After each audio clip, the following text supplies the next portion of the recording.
अब तुम्हें सब याद आने लगेगा। मीरा की आवाज पूरे कब्रिस्तान में गूंज उठी। रिया डर कर पीछे हट गई। उसका सिर पूरी तरह दर्द कर रहा था। अचानक उसके दिमाग में अजीब अजीब तस्वीरें चमकने लगीं।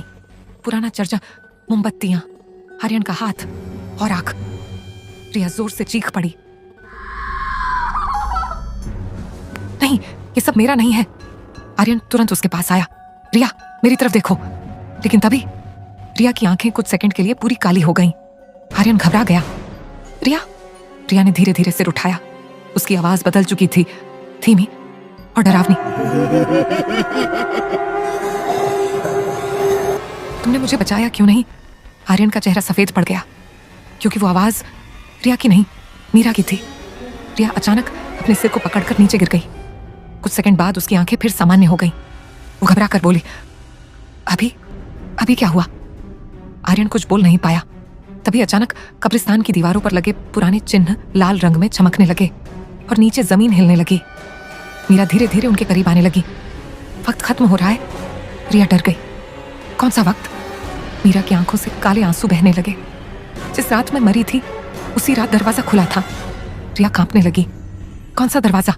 तभी अचानक पीछे की दीवार जोर से टूट गई। धूल पूरे कमरे में फैल गई और अंधेरे के अंदर से 2 लाल आंखें चमकी। अंधेरे में चमकती उन लाल आंखों को देखकर रिया का दिल जोर से धड़क उठा। पूरा कब्रिस्तान अचानक बर्फ जैसा ठंडा हो गया। रिया धीरे धीरे पीछे हटने लगी। वो क्या है? लेकिन कोई जवाब नहीं आया। अंधेरे के अंदर कुछ बहुत बड़ा खड़ा था। उसकी भारी सांसों की आवाज पूरे कमरे में गूंज रही थी। आर्यन तुरंत रिया के सामने आ गया। उसकी तरफ मत देखना। तभी मीरा अचानक डर गई।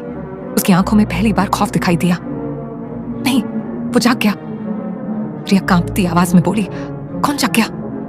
अचानक अंधेरे से एक लंबा काला हाथ बाहर आया। उसके नाखून इंसानों जैसे नहीं थे। रिया डर कर चीख पड़ी और अगले ही पल वो चीज धीरे धीरे अंधेरे से बाहर आने लगी। लंबा काला शरीर, चेहरे की जगह सिर्फ अंधेरा और बीच में 2 लाल चमकती आंखें। रिया की सांसें रुक गईं। तभी उसके दिमाग में अचानक एक और याद चमकी।